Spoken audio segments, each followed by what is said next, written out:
राधा राधा राधा राधा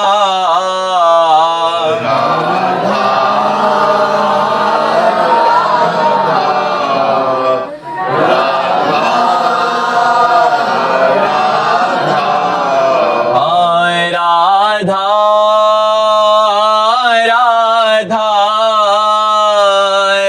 राधा राधा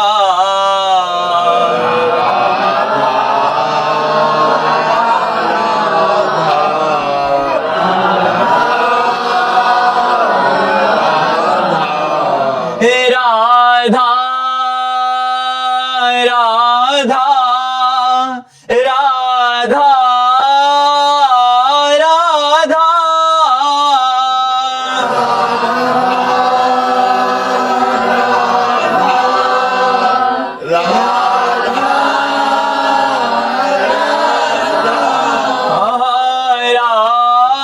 राधा राधा राधा राधा राधा राधा राधा राधा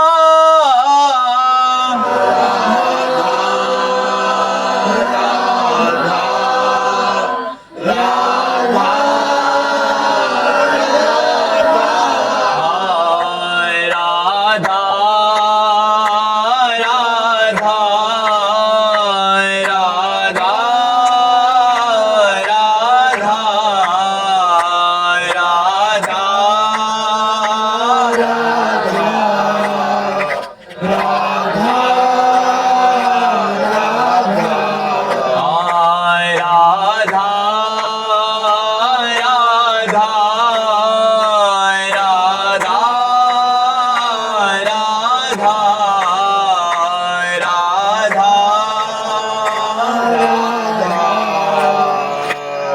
राधा राधा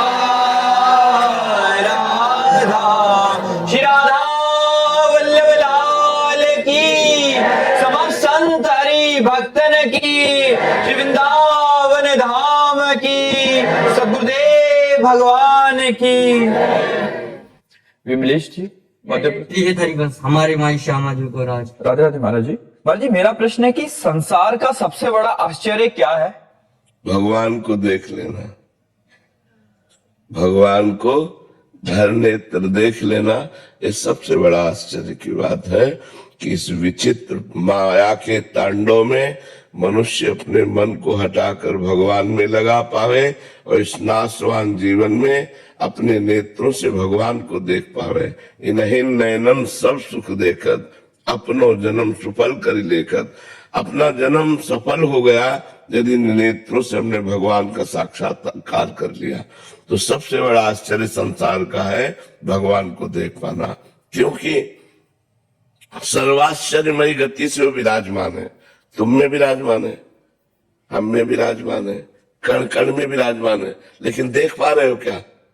तो जो है उसको देख ले, वही सर्वाश्चर्यमय। सबसे बड़ा संसार का सर्वाश्चर्यमय कार्य है भगवान को अपने नेत्रों से देख पाना। समझ पा रहे हो किसका प्रश्न है? हाँ, अपर्णा जी महाराष्ट्र से। राधे राधे राधे राधे महाराज जी। महाराज जी हम रामकृष्ण मिशन से दीक्षार्थ हैं और वहां के साधिका हैं। महाराज जी मांडुक्य उपनिषद में कहा गया है कि जागृत, स्वप्न और सुषुप्ति ये तीनों मन का संपादन मात्र है। महाराज जी मन की शुद्धि के लिए गुरु मंत्र जाप या नाम जप करना है। मन की गति का शांत होना श्वास की गति और निष्कामता से आएगा, लेकिन क्या मन का स्पंदन जो इस अवस्था का कारण है, क्या उसे नियंत्रण में लाया जा सकता है? मन ही नहीं रह जाएगा। आप साधना तो कीजिए, मन का स्पंदन या मन की स्फुरना या मन की वृत्तियां ये तो छोड़ दो, मन ही नहीं रह जाएगा। मन ब्रह्म स्वरूप हो जाएगा, मन ब्रह्ममय हो जाएगा। आप इसको तो मन एक दर्पण है, तो दर्पण के सामने जो बिंब होता है वही प्रतिबिंब बनता है। तो दर्पण के सामने अगर हमने पार्थिव शरीर रख दिए तो मन पार्थिव चिंतन करेगा, और अगर उसमें हमने ब्रह्म रख दिया तो ब्रह्म का स्वरूप उसमें झलकने लगेगा। मन दर्पण की तरह है, वो मलिन हो गया है, उसको स्वच्छ कीजिए और उसके साथ उसको बार बार ब्रह्म चिंतन करवाइए तो ब्रह्म स्वरूप हो जाएगा। ब्रह्मविद ब्रह्म ही भवति, जो ब्रह्म को जान लेता है वो ब्रह्म स्वरूप हो जाता है। तो मन का स्पंदन ही खत्म हो जाएगा, मन अमना हो जाएगा, मन ब्रह्म स्वरूप हो जाएगा। जब हमारा इस कोटि का चिंतन हो कि तीनों शरीर, स्थूल सूक्ष्म कारण, तीनों शरीरों का स्मरण न रह जाए, जागृत स्वप्न सुषुप्ति तीनों समान हो जाए, तुरीय अवस्था को मन प्राप्त हो जाए तो ब्रह्म स्वरूप हो जाता है। अब इतनी साधना कठिन करना गुरु कृपा से ही हो सकता है, नहीं तो हम लोग फंसे हुए हैं देह में और बात करते हैं बहुत ऊंची। तो हमें चाहिए निरंतर भजन। आप देखो निरंतर भजन हो रहा है, उसको आप जांचिए कि चलते फिरते उठते बैठते सोते जागते खाते पीते हर समय हमारा गुरु नाम गुरु मंत्र चल रहा है कि नहीं चल रहा। बस इसको पकड़ लो, मन ठीक हो जाएगा, मन अमना हो जाएगा, मन भगवत स्वरूप हो जाएगा, मन ब्रह्ममय हो जाएगा। यही मन ब्रह्म का अनुभव कराता है, क्योंकि इंद्रियाणाम मनश्चास्मि, भगवान ने कहा इंद्रियों में मन मैं हूं, अर्थात मन भगवत स्वरूप है, पर विषय चिंतन के कारण वो मलिन हो गया है। उसे अब भगवत चिंतन के द्वारा, ब्रह्म चिंतन के द्वारा हमें परम पवित्र करना है। और जब परम पवित्र हो जाएगा तो मन ब्रह्म में, बुद्धि ब्रह्म में, चित्त ब्रह्म में, अहम ब्रह्म में, ब्रह्म के सिवा कुछ नहीं। सर्वं खल्मिदं ब्रह्म नेना नास्ति किंचन, ब्रह्म के सिवा कुछ नहीं बचता, केवल ब्रह्म बचता है। कृषांक गोहिल जी दुबई से। श्री हरिवंश राधे राधे। श्री हरिवंश महाराज जी। महाराज जी, करिष्ये वचनम का सही अर्थ क्या है महाराज जी? संपूर्ण समर्पण की उस अवस्था तक कैसे पहुंचा जाए जहां ना चूक रहे ना डगमगाहट, केवल उनका ही आदेश, उनका ही वचन और उनका ही आश्रय रहे। हाँ, इसमें पहले हमको अपना आहार शुद्ध करना होगा। आहार शुद्ध भी अल्पाहार, थोड़ा। क्षुधा व्याधि चिकित्सताम, क्षुधा रूपी व्याधि की चिकित्सा करे। भिक्षान्नम औषधम, विरक्त है तो भिक्षा रूपी अन्न की औषधि से, और गृहस्थ है तो धर्म के द्वारा कमाए हुए धन से। पहले हमारा भोजन ठीक हो, रसेंद्री ठीक हो ना तो सब ठीक हो जाएगा। प्रधान इंद्री रसेंद्री है, हमारी जिह्वा ठीक हो तो हमारी जनेंद्री ठीक हो जाएगी, हमारी नेत्रेंद्री ठीक हो जाएगी, हर इंद्रियां ठीक हो जाएंगी। पहले हमारा आहार, वैसे भी कहते हैं जैसा खाओ अन्न वैसा बने मन। तो रसेंद्री को हम शुद्ध करें, फिर श्रवणेंद्री को शुद्ध करें, एक एक इंद्री को पवित्र करना है, तभी हम डगमगाएंगे नहीं। श्रवणेंद्री से किसी की निंदा नहीं सुननी, किसी की पाप की बात नहीं सुननी, प्रपंच की बात नहीं सुननी, भगवत कथा ब्रह्म चिंतन की बातें, भगवत चिंतन की बातें, भगवत सिद्धांत ये कानों से सुनाना है। नेत्रों से हमें सब में भगवान का दर्शन करना है। हमें दिखाई नहीं देते लेकिन हमारी भावना है, हम भावना करते हैं इनमें भगवान विराजमान है। भावना जब सिद्ध हो जाएगी तो व्यक्ति नहीं दिखाई देगा, केवल भगवान दिखाई देंगे। जब हम भावना की साधना करते हैं तो पहले हमें व्यक्ति दिखाई देता है, वस्तु दिखाई देती है, स्थान दिखाई देता है। जैसे ये नीम का पेड़ है लेकिन इसमें भी भगवान है, ये हाथी है इसमें भी भगवान है। तो हमें पहले कुत्ता हाथी नीम दिखाई दी, लेकिन जब भावना सिद्ध हो जाएगी तो सीधे भगवान दिखाई देंगे। तो हमें भावना करनी है, नेत्रों से देखना है कि सब में भगवान, जड़ चेतन जग जीव जत सकल राम में जानी, बंदो सबके पद कमल सदा जोरि जुगपान। सब में भगवान विराजमान है, हमारी ऐसी भावना हो। रसेंद्री में एक वाक इंद्री है, इससे दो काम होते हैं, स्वाद लेना और बोलना।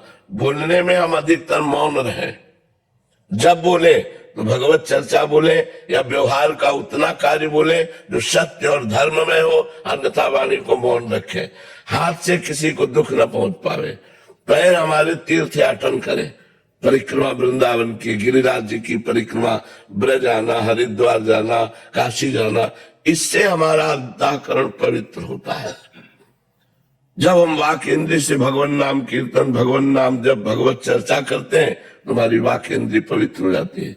जब रसेंद्रिय से हम भगवान को भोजन अर्पित करके पाते हैं तो हमारी रसेंद्रिय पवित्र हो जाती है।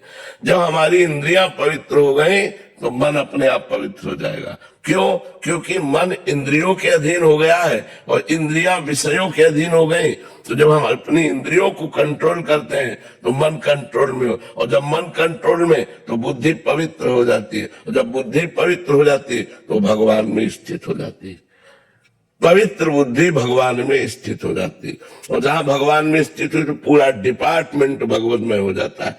इंद्रिया, मन, बुद्धि, चित्त, अहंकार सब भगवत स्वरूप हो जाता है। तब वो बट विश्वास अचल निज धर्मा, तो अपने भागवत धर्म में अटल हो जाता है। उसको कोई भ्रष्ट नहीं कर पाता। पर कहने में और सुनने में बहुत सरल है, करने में बड़ा कठिन है। हर इंद्री में पड़ गए। अब मोबाइल से दुनिया के दृश्य देखना, कानों से प्रपंच और निंदा की बात सुनना, और जनेन्द्रिय से पर स्त्री से भोग करना, ये नरकगामी आचरण है। पहले इनको सुधार ले तो हमारी स्थिति सुधर जाए। समझ रहे हो ना? पल्लवी जी मथुरा से। राधे राधे। राधे राधे महाराज जी। गुरुदेव आपके चरणों में कोटि कोटि प्रणाम। गुरुदेव, नए साधक होने के कारण संख्या से मुझे प्रेरणा और निरंतरता मिलती है, तो क्या शुरुआती दौर में मैं इस पर निर्भर रह सकती हूँ? हाँ, बिल्कुल रहना चाहिए। आजीवन निर्भर रहना चाहिए। हम तो कहते हैं संख्या से बहुत ज्यादा भजन होता है। जब हम काउंटर से या माला से संख्या से भजन करते हैं, चूंकि मन को थोड़ा अभिमान पसंद है, आगे चल करके नष्ट हो जाता है जब करने से। पर प्रारंभ में इतना सुख मिलता है कि आज हमने 10,000 नाम जप किए, आज हमने 11,000 नाम जप किए। तो वो क्रम बाय क्रम जब हमारा वास्तविक भजन होने लगेगा तो फिर संख्या से हमारा मन हटने लगता है, मंत्र में मन चिपकने लगता है कि भगवान गिने, भगवान जाने। अब हम तो धुआंधार जप कर रहे हैं, एकाग्रता पूर्वक तैल धारावत जप कर रहे हैं। अव्यावृत भजन, अखंड भजन चल रहा है। कितना हुआ हमें पता नहीं।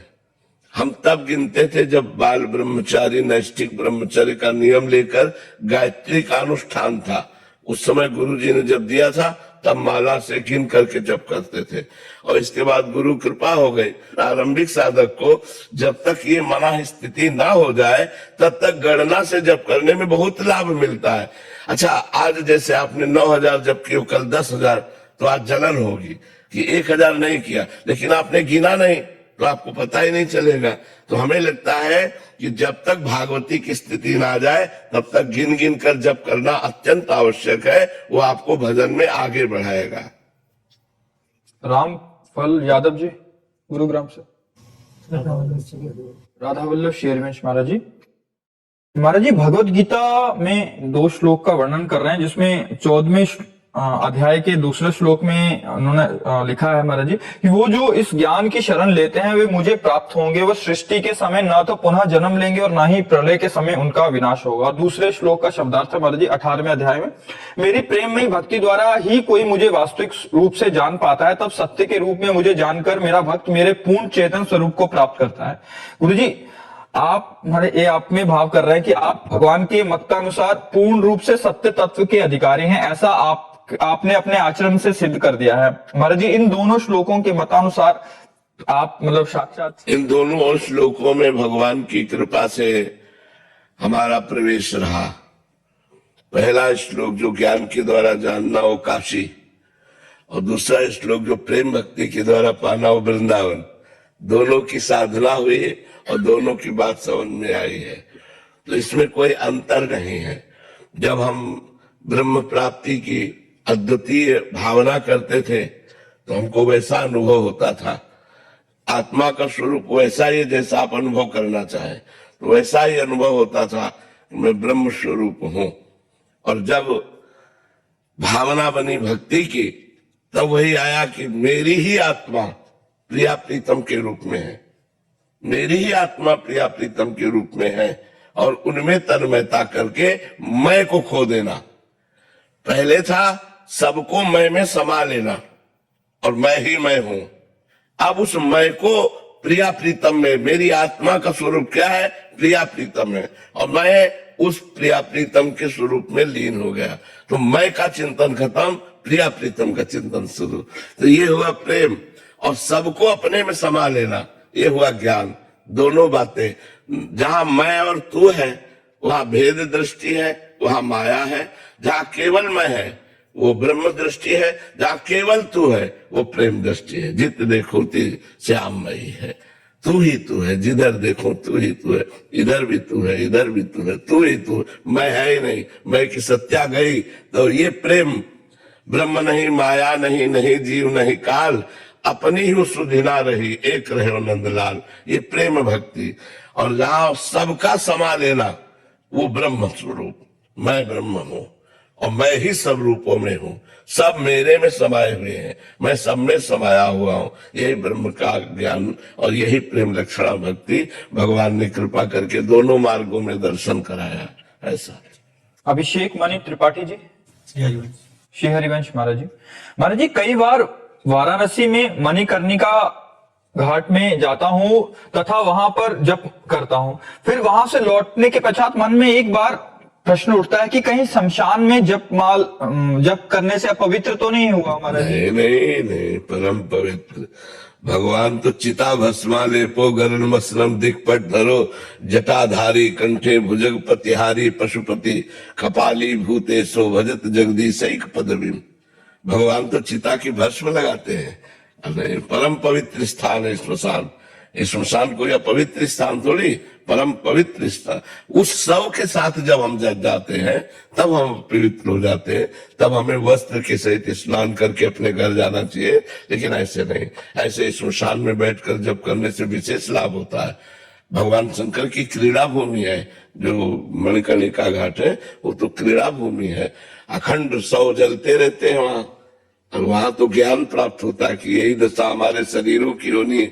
जिस शरीरों को हम बहुत प्यार करके पालते पोषते हैं, पाप कर्म करते हैं, मनमानी आचरण करते हैं, उन शरीरों की ये दुर्दशा होती है। तो हमको चाहिए कि जरूर कुछ समय निकालकर इस श्मशान का दर्शन करना चाहिए। वो आखिरी में जाए मर के तो फायदा क्या, जिंदा जाए और वहां का दृश्य देखे और वहां डट के भजन करे। ऐसा नहीं कि आप अपवित्र हो गए, परम पवित्र हो गए। जयदेव शर्मा जी, भरतपुर से। जी राधे राधे महाराज जी। महाराज जी, हम महर्षि शौबरी जी महाराज जी के वंशज हैं। महाराज जी, बचपन में दीक्षा ली थी, जो क्रिया गुरु जी द्वारा बताई गई नहीं कर पाते, कुछ क्रिया योग बताए होंगे। श्री राधा नाम में बहुत प्रीति हो गई और मन उसी में लगता है। तो महाराज जी, अब मैं क्या वो नहीं कर पा रहा, तो इसमें उससे सब क्रियाओं का सब साधन कर, यह फल सुंदर प्रभु पद पंकज, प्रीति निरंतर। प्रभु के चरणों का चिंतन होना। अब आप राधा राधा जप रहे हो, स्वयं श्री कृष्ण इस राधा नाम को जपते हैं, औरों की तो बात जाने दो। जाहि श्याम मुरली में टेरत, सुमिरत बारंबार, परम धन राधा नाम आधार। अब और कुछ करने की जरूरत नहीं है, गुरु प्रसन्न हो जाएंगे, सब बात बन जाएगी। खूब राधा राधा लटो। राधे श्री हरिवंश महाराज। राधा वल्लभ श्री हरिवंश महाराज जी। पूज्य गुरुदेव, अधिक से अधिक पाप या महत अपराध करने पर व्यक्ति अकाल मृत्यु को प्राप्त होता है, ऐसा आपकी वाणी में सुना। तो गुरुदेव, क्या अधिक से अधिक पुण्य एवं पूर्ण श्रद्धा से साधन भजन तप करने वाला भक्त इस जन्म जीवन मरण के समय से पहले इस मृत्यु संसार से शीघ्र उद्धार और भगवत प्राप्ति हो जाएगी? इसीलिए आप देखो, बड़े बड़े महापुरुष बहुत कम समय जीवित रहे। बड़े महापुरुषों में देखा गया कि जो बहुत उत्तम कोटि के महापुरुष थे, उनका शरीर बहुत कम अवस्था में पूरा हो गया, मतलब बहुत कम अवस्था में पूरा हो गया। तो ऐसा भी है, ऐसा है। जो महान सुकृतवान है, महान पुण्यात्मा है, महान धर्मात्मा है, निरंतर भगवान में स्थित है, जिनका काम पूरा हो गया, वो बहुत जल्दी चले जाते हैं, बहुत जल्दी उनका शरीर पूरा हो जाता है। क्योंकि अब शरीर की जरूरत नहीं पड़ी, शरीर का काम पूरा हो गया और जगत मंगल करके और निकल जाते हैं संसार से। ऐसा है। शिवानी जी, अहमदाबाद से। राधे राधे महाराज जी, आपके चरणों में कोटि कोटि प्रणाम। महाराज जी, अपने आप को तृण सम समझकर सामने वाले को श्रेष्ठ कैसे माने महाराज? जब तक अहंकार है तब तक असंभव सा है। अपने को तृणादपि सुनीचेन तरोर्यु सहिष्णुना अमानिना मान देन कीर्तनीय सदा हरि। जो अपने को तृण से नीच समझता है, वृक्ष के समान सहनशील समझता है, और जो दूसरों को मान देता है, स्वयं अमानी रहकर कीर्तन करता है, वो भगवान को बहुत प्रिय है, वो भगवान को प्राप्त होता है। पर तृणादपि सुनिचेन तभी हो सकता है जब अंतःकरण का अहंकार भगवान में समर्पित हो जाए। जब तक अहंकार बना रहता है तब तक नहीं रहता। अहंकार तभी समर्पित होता है जब हम दूसरों में अपने आराध्य देव की उपस्थिति का दर्शन करते हैं कि सब में मेरे भगवान सिंह राम में सब जग जानी, तो करो प्रणाम जोरी जुग पानी। जब सब जगह भगवान है तो मैं किससे अहंकार करूं? अपने स्वामी के सामने तो तृण के समान रहना ही होता है। तो जब सब में अपने भगवान का दर्शन करेंगे तब हम तृण के समान देख पाएंगे, अन्यथा सब में भगवान का दर्शन, दूसरा कोई नहीं। एक संत भगवान थे, तो रास्ते में किसी उद्दंड ने उनको डंडा मारा तो उनके खून बह रहा था। थोड़ी देर बाद एक डॉक्टर निकला, उसने देखा अरे डॉक्टर, तो गाड़ी में बैठाला, अस्पताल ले गया अपने और उनको दवा आदि देकर गर्म दूध पिलाने लगा। फिर पूछा महाराज जी आपको किसने मारा? बोले तुम्ही ने तो मारा और तुम्ही ने बचाया।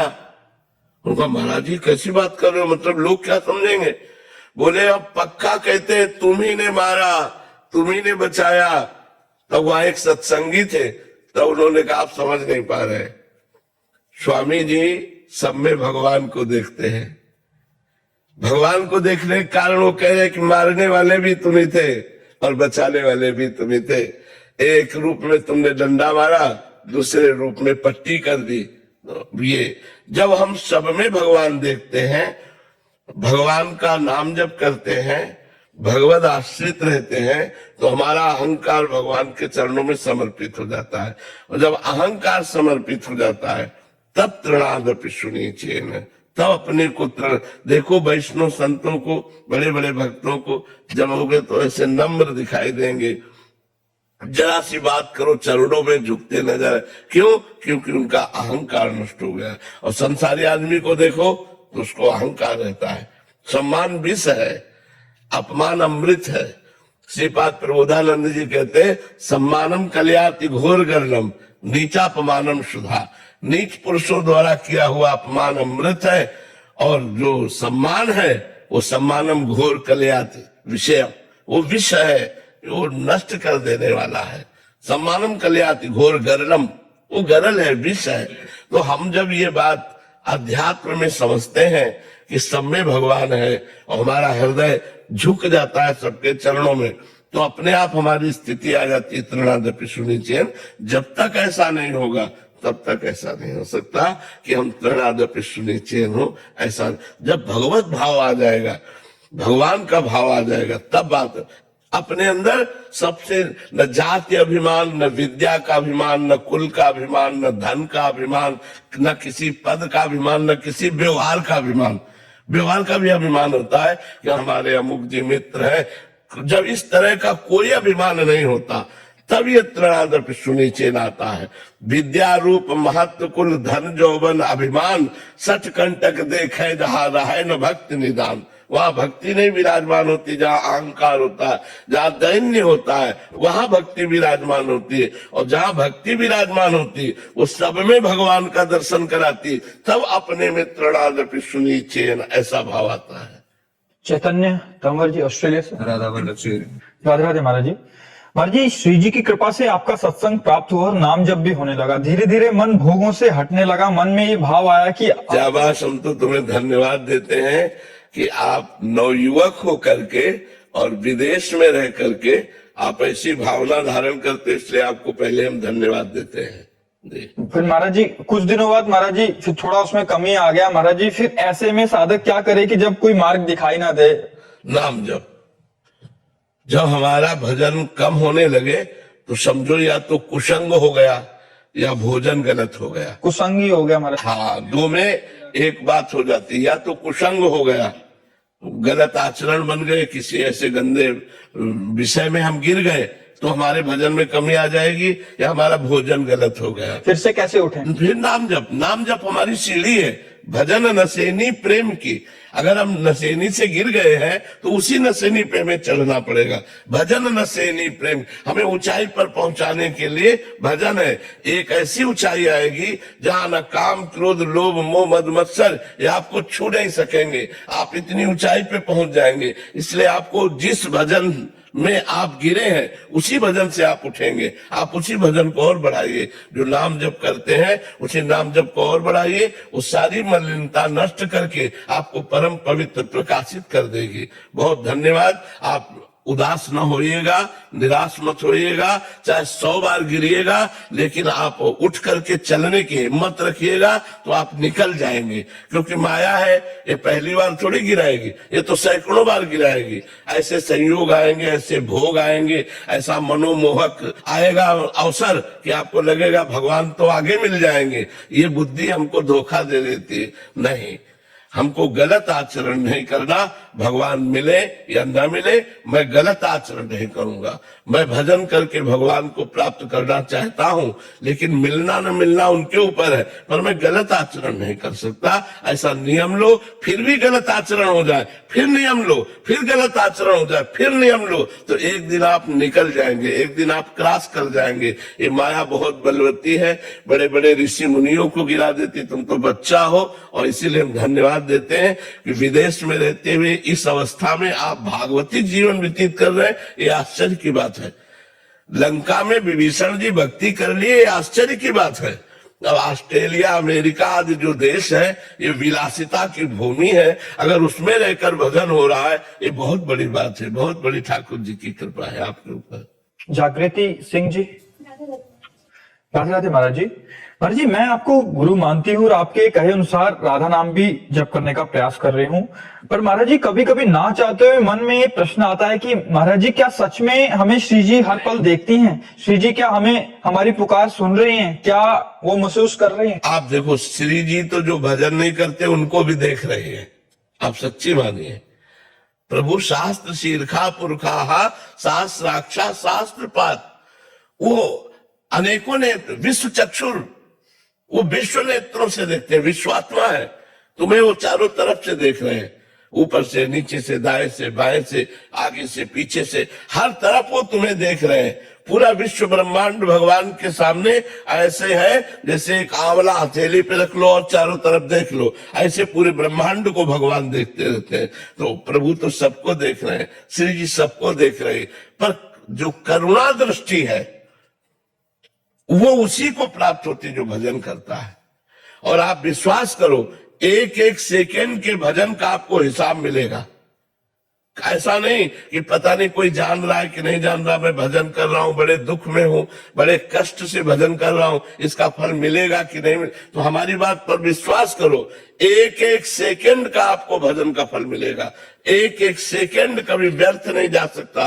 वो शाश्वत सच्चिदानंद प्रभु का चाहे राधा नाम लो, चाहे राम नाम लो, चाहे कृष्ण नाम लो, आपको निश्चित उसका फल मिलेगा। और जब फल मिलेगा तो आप निहाल हो जाएंगे, आप आनंद युक्त हो जाएंगे, आप जन्म मरण के चक्र से मुक्त हो जाएंगे। विश्वास कीजिए। डॉक्टर लोकेश शर्मा जी, राजस्थान से। राधे राधे। राधे राधे महाराज जी। गुरु जी, श्री कृष्ण की प्राप्ति क्या स्वयं उनकी इच्छा से होगी? नहीं, हमारी इच्छा से, हमारी इच्छा से। उनकी इच्छा से हो तो सबको प्राप्त हो जाए ना।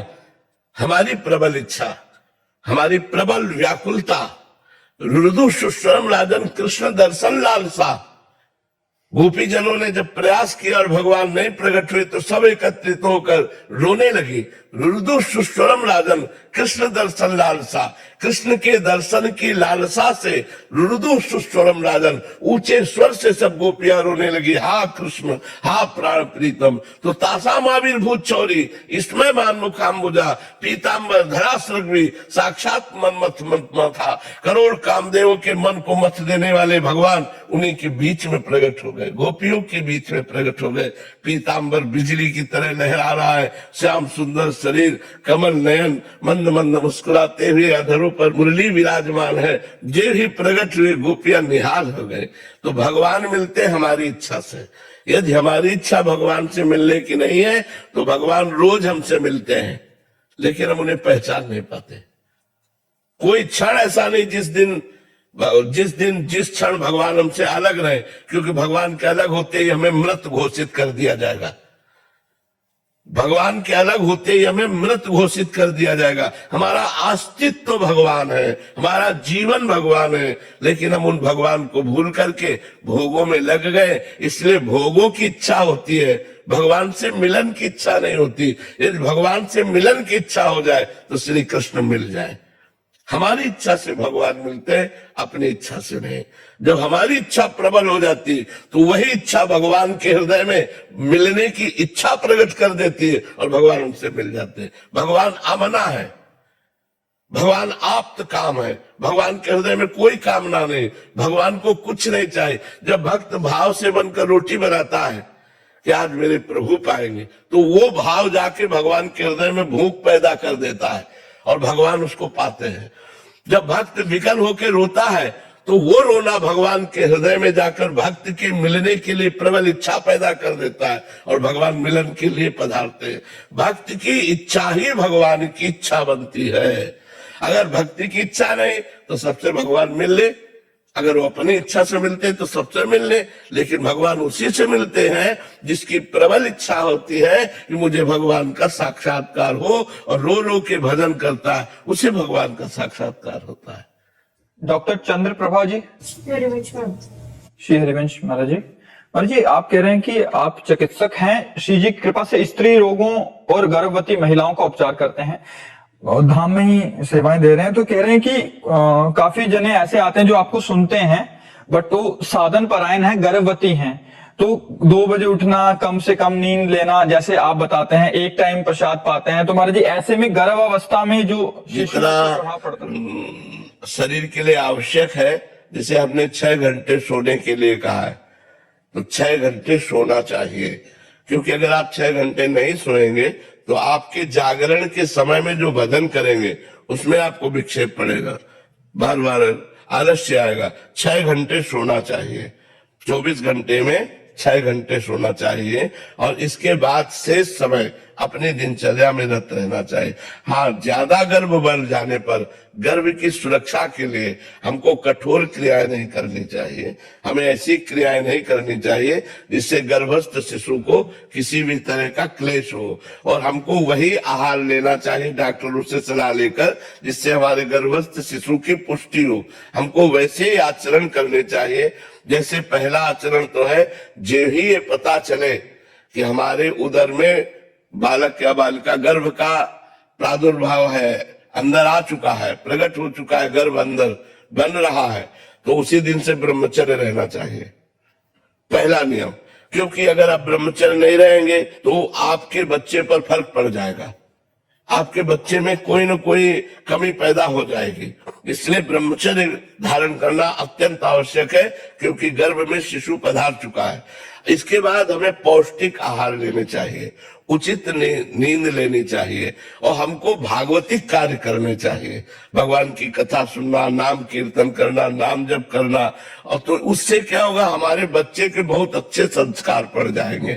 तो ऐसा हमें लगता है जैसे 2 बजे जगना और कै बजे सोना, ये भी देखना होगा कि सोते कै बजे हैं।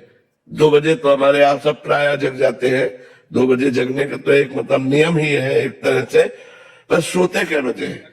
मान लो 4 घंटे रात्रि में सो गए तो 2 घंटे दिन में विश्राम कर लिया, तो 4 2 6 घंटे जल, और जिनको दिन में विश्राम करने को ना मिलता हो उनको रात्रि में 6 घंटे आराम से सोना चाहिए, और जो शरीर से श्रम करते हो उन्हें 7 घंटे विश्राम करना चाहिए। पर जी वही कह रहे थे कि क्योंकि शब्दों को सही से पकड़ ना पाने के कारण नॉर्मल तो कोई दिक्कत नहीं है, बट जैसे उनके पेट में कब्ज, भारी कब्ज थी, फिर जब उनको देखा तो बहुत कमजोरी, तो जब पूछा गया तो उनके पतिदेव ने बताया कि ये मतलब बहुत साधन परायण है, अष्टयाम श्री जी की इस अवस्था में भी कर रहे हैं, वो तो ठीक है, बट एक टाइम भोजन पाना और 2 बजे सुबह उठ जाना, इसमें अब अपनी बात नहीं देखनी, गर्भस्थ शिशु की बात देखनी है कि हमको अगर 3 बार पाना पड़े तो हमें 3 बार पाना चाहिए, क्योंकि गर्भस्थ शिशु का पोषण होना चाहिए। बट आप कहते हैं कि चिड़िया की तरह थोड़ी थोड़ी देर में नहीं लेना चाहिए।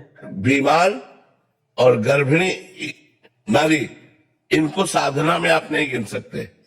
बीमार आदमी है, अब उसको दवा लेनी तो 2 बिस्कुट खा लीजिए, 4 बिस्कुट खा लीजिए, या आप कोई कुछ थोड़ा पा लीजिए, तब आप दवा लीजिए। नहीं, दवा बहुत गर्म होती है। स्वस्थ शरीर के लिए नियम है, अस्वस्थ शरीर के लिए नियम नहीं है। जैसे भी आपको बने, जैसे स्वस्थ शरीर तो आसनों में बैठो, अब अस्वस्थ शरीर तो सोफा कुर्सी, जैसे आप ऐसे बैठे हो, राधा राधा जप रहे हो। आपका भजन बनना चाहिए। गर्भिणी स्त्री का स्वयं का जीवन नहीं है, उस बच्चे के लिए जीवन है। इसलिए ये बातें मत समझो कि हमको एक बार भोजन पाना। एक बार भोजन पाओगे तो गर्भस्थ शिशु को पोषण शक्ति कम मिलेगी और वो कमजोर पैदा होगा। तो आपने एक जीवन को बर्बाद कर दिया, आपने उस एक जीव के प्रति अहित कार्य किया। इसलिए माँ को चाहिए पौष्टिक है, जो भी डॉक्टर आपको पास कर दे, जूस है, फल है, दूध है, ये 2-3 बार लीजिए, जिससे आपके गर्भस्थ शिशु का पोषण हो। मनमानी आचरण नहीं करना चाहिए, डॉक्टर के अनुसार आचरण करना चाहिए। और जब गर्भ प्रसव हो जाए और आप ठीक हो जाए, फिर आप अपनी साधना में लगिए, फिर आप अपने लिए कसिए, कोई बात नहीं है, कोई परेशानी नहीं है। 24 घंटे में एक बार भोजन से भी शरीर बहुत अच्छा स्वस्थ रह सकता है, यदि ब्रह्मचर्य से रहा जाए तो। हम लोगों को तो कई कई दिन भोजन नहीं मिलता था, लेकिन कभी निराशा नहीं हुई, कभी उदास नहीं हुई, कभी हताश। तो इसलिए जब तक गर्भस्थ शिशु रहे तब तक हमें डॉक्टर के अनुसार चलना चाहिए कि उसको क्या पोषण तत्व देना है, कौन कौन सी। अब जैसे गर्भस्थ शिशु है और आप वजन वाली चीज उठा रहे हैं, आप झुक रहे हैं, तो उसको परेशानी पड़ रही है। उस समय आपको उसकी सुरक्षा के लिए आपको उन कार्यों को छोड़ देना चाहिए जिनको निषेध किया गया है। आप पोछा लगा रहे हैं, गर्भस्थ शिशु को बहुत परेशानी होगी, हानि हो जाएगी, आप नहीं लगाइए। आप उतना झुकिए, आप उतना कार्य कीजिए जिससे गर्भस्थ शिशु का पोषण हो, उसको किसी तरह से हानि न पहुंचे। ये डॉक्टरों से सलाह ले लेनी चाहिए। आपके चरणों में कोटि कोटि नमन। प्रभु, जो आत्मा हमारे कर्म में आती है, वो उसका कर्म, उसका आगे का जीवन निर्धारित होता है जो भगवान करते हैं। तो हमारे संस्कार उसकी चेतना को कैसे प्रभावित करते हैं? पहली बात तो यह है कि आत्मा निष्क्रिय है, आत्मा कोई कर्म नहीं करती, आत्मा प्रभावित करती है।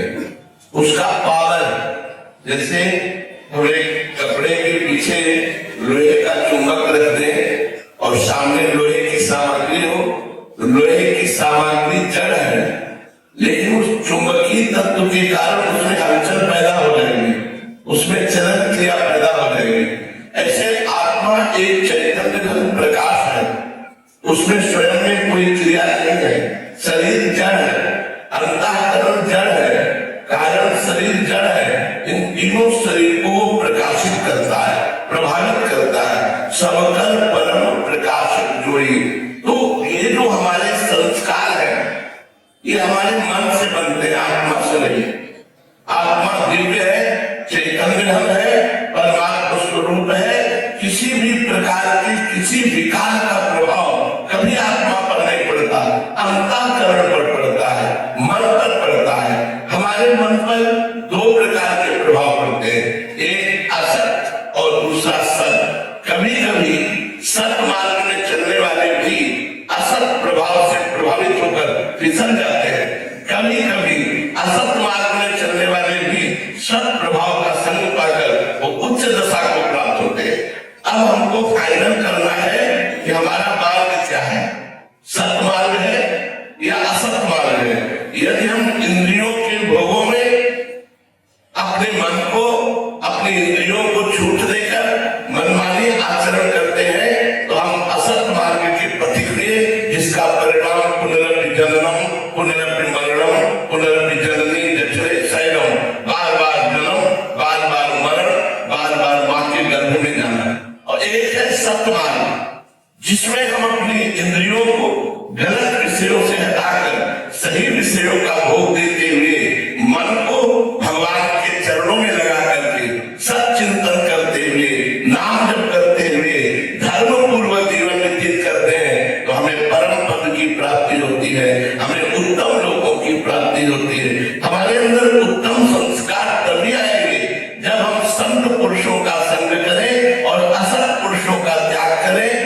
मार्ग को ग्रहण करे, असत मार्ग को छोड़ दे, सत्य विषयों का सेवन करे, असत विषयों का त्याग करे, तो हमारे अंदर उत्तम संस्कार आ जाते हैं। ध्यानेश्वर जी बेंगलोर। महाराज जी, मेरे गुरुदेव मुझे उनमें ही भगवान दिखते हैं, क्या गुरु को ही सब कुछ मान लेने पर स्वयं भगवान नाराज तो नहीं होते? नहीं, भगवान ही गुरु है, भगवान कोई और थोड़ी है। बंदो गुरुपद कंज कृपा सिंधु नर रूप हरि, नर रूप हरि, हरि ने नर रूप धारण किया मेरे लिए पर्सनल अवतार है। मेरे लिए गुरुदेव ने